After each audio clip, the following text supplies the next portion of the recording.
once again. My name is Adiola. Welcome back to Moments with D. So today we're going to be talking about something quite very important. I know lots of us are actually not opposed to the relocation idea, but the only challenge is just the fear of the unknown. Why should I leave certainty for uncertainty? Why should I leave a country where I'm already established? I have a job, I have things going well for me. At least I can predict that at the end of the month, I'll get this and I'll get that. Why should I leave all that to just go somewhere else and start all over? So I am here to bring the good news. You don't have to start all over. And so today we'll be talking about landing your dream job. Okay, so we've already cleared the fact that relocation is a big deal. Your husband is not agreeing because he just doesn't want to leave what he has back home or back in Nigeria to just come back and start from scratch. So I'm here to tell you, you don't have to start from scratch. Not that I have a job I want to hand down to you. So I just want to give tips that I've used and has worked for me, and some that I wish I used. Maybe I would have landed a job earlier than I did, and I just thought to just put it out there. Yeah, well, for those who do not know, I landed my job here in the UK 2 weeks after I got into the UK. Yeah, for some it is fast, for some it is not so fast.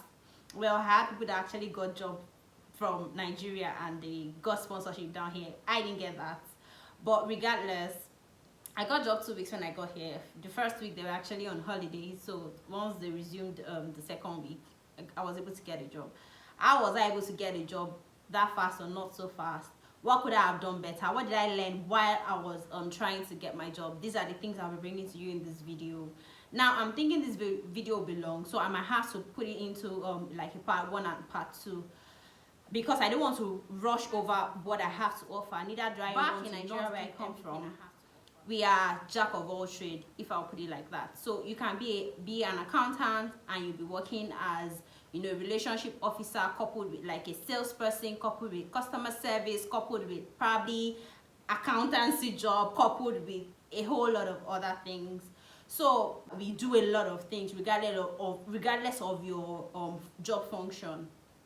But here I see that your job, the job description is actually quite tailored to what you're going to be doing. So the fact that you're a finance person doesn't mean that you're a chartered accountant, or doesn't mean that you function as an accountant, or you function as a business analyst, or you function as I'm sure you get my point. So before you come here at all, once you have this idea of you want to relocate, the first thing I'll advise to do is sit back, chart a career path for yourself. So basically, you are a chartered accountant back home, and while you are doing that, you also function as probably you're the one that attend to the customers or your front office customers that come to your organization, and you also do a bit of maybe go out with the sales and marketing guys or something. Now you can just look at, okay, so this is my job function. How many areas can I split it into? So fine, your dream job is to work probably as an accountant. So with my current job role, what are the areas that I'm looking to function, that I know that okay, I can function exceedingly well? So you can have like 3 to 4 CVs. Now back in Nigeria, I was a relationship manager. So I know that being a relationship manager, I did a lot of financial analysis. So yeah, I could function as a financial analyst. I interacted with lots of customers, so my customer service skills was top notch. So I know that okay, I could do customer service. Okay, yeah, I was being a front office person, you actually had to do sales. So I know that, oh yeah, I could function as a salesperson as well. So I know that okay, worst comes to worst, if I didn't get my financial analyst job that I wanted, or that I want so passionately, I know that coming here I won't have to do many hours. So I had all this planned out in my head even before I came down to the country. So that kind of helped tailor my search. I already know what I was looking for, so I wasn't looking to do care jobs. I'm not saying those that are doing care jobs are bad or they shouldn't be doing that. I'm just saying, if it's not what you want to do, then this is just the way to go. Have it all figured out, or have it all mapped out even before you leave. Even if you want to change career paths, you can actually decide on doing that way before coming down here. Which brings me to the second point. Now, you have thought about all this, or you already have all this thing figured out, why not just try and do a bit of research to know, okay, what are the skills that are required to function in these roles that I say I want. Now, doing research is not as difficult as it used to be in some years ago. So now you can just go to LinkedIn Learning, just go to LinkedIn, search those kind of jobs, just see the descriptions that those companies have actually put out to say, okay, these are things that they want. See what is common in those job descriptions, and just try to, okay, ask yourself the question, do I actually have this prerequisite? Oh, they say they want a financial analyst needs SQL skills. Do I understand SQL? Do I understand how to use it? Oh, they need Excel proficiency. Do I have this Excel proficiency, or do I learn these things? And LinkedIn Learning is actually quite free. You can learn at your own pace. It's virtual and the like, so you can just have all these things like kind of sorted before you even land in the country, so that way you're not up and down. Basically, just look at these skills and figure it out, like, okay, map it out, which ones do you have and which ones you don't have, and how best to develop those skills. Now, this further brings me to get another point. Pay attention to job descriptions. Now, like I mentioned before, we're jack of all trades back in Nigeria. It doesn't work that way here. If they want a financial analyst, they want a financial analyst. That you study banking and finance doesn't make you a financial analyst. If they want a business analyst, they want a business analyst. That you function as a customer service rep doesn't qualify as a business analyst. I don't know if you get what I'm saying. So basically, pay attention to the job description and tailor your CV to the jobs that you're applying for. So don't just send out your CVs because, oh yes, the job is open and I have a certification in the field and all. Don't just send it out. Look through the job description and tailor your CV to that way. Now, what do I mean by tailoring your CV? Number one, tailor your skills to the job function. How do you tailor your skills to the job function? So don't just say, oh, I have good customer service skills, or okay, I have problem solving skills. No, like, try to pronounce that skill in your CV. Now you're trying to state your roles and responsibilities in your CV, right? So you can just put, okay, problem solving skills, then okay, explain the role, the function that you did that actually that makes that problem solving skill kind of pronounced. Like, for instance, let's assume that, okay, you're a customer service person and you attend to various customers. Don't just put, okay, attended to 200 customers per day, or kind of something like that. So you can just be like, okay, so you attended to 200 customers per day, right? But why not relate that to one of your skills, like problem solving skills? So rather than, okay, just putting attended to 200 customers, just put, okay, attended to 200 customers on daily basis and ensure prompt resolution of issues, thereby enhancing my problem solving skills. Do you get what I'm trying to say? So don't just put it that, okay, this is what you just do blanket like that. Look through the job description and tailor your skills to, or your function, your job roles in your previous employment to the things that are actually quite required in what you're applying for. So don't just put a blanket function. Then another thing with your CV is also, don't make your roles and responsibilities on your CV sound passive. Use active words that make you sound like a doer and not just a laid-back person, not just someone that is told or does what they are told. Use words that make you sound like an achiever, like a thinker, like you'll be an addition to the team and not just sent to report out on day-to-day basis and perform other function as was directed. No, take that out of your CV. You don't need that. You don't need to perform other function as was directed. So the roles you actually functioned in your previous employments, you can use words that make you sound like that, or that projects you as an achiever. Okay, rather than use than say, okay, attended to 200 complaints, you can use effectively managed or effectively resolved. Something that that just puts you forward, that makes them feel like, oh, okay, this person is coming to actually solve a problem for us. This person is coming to actually be an addition to our team. I don't know if you get that. So one, job descriptions are very, very important. So ensure that you follow your job descriptions to the letter. Then tailor your skills to those to the skills that actually quite pronounced in the job description.